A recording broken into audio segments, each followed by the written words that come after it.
నేను ఎమోషనల్ అయ్యి ఏడ్చిందే కాకుండా నా పక్కన ఉన్న వాళ్ళని కూడా ఏడిపించేసా. లాస్ట్ వీడియోకి కంటిన్యూషన్ ఇది. అసలు ఏం జరిగిందో చెప్తా పదండి. 25 తర్వాత నేను చదువుకున్న మొదటి స్కూల్ కి వెళ్ళా. అప్పటి మేనేజ్మెంట్ అప్పటి మేడం వాళ్ళేనా కాదన్న కన్ఫ్యూజన్ లో ఉండి కాలింగ్ బెల్ ప్రెస్ చేసా. పైనుంచి ఒక అమ్మాయి చూసి ఎవరు కావాలని అడిగారు. హేమసుందరి మేడం వాళ్ళు ఉన్నారా లేదా అని అడిగా. ఆ ఉన్నారు, మీరెవరు అని అడగగానే నేనైతే మామూలుగా ఎమోషనల్ అవ్వలేదండి. ఎంతలా అంటే ఇంక నాకు నెక్స్ట్ నోట్ లోంచి మాట కూడా రావట్లేదు. అంత ఎమోషనల్ అయిపోయాను. ఆనంద బాష్పాలు అన్నమాట.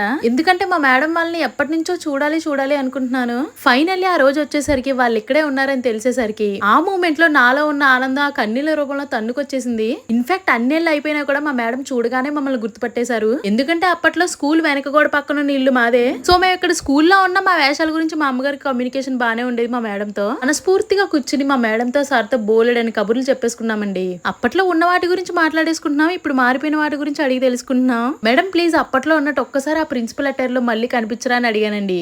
అందుకే మా కోసం మళ్ళీ ఇలా కనిపించారు.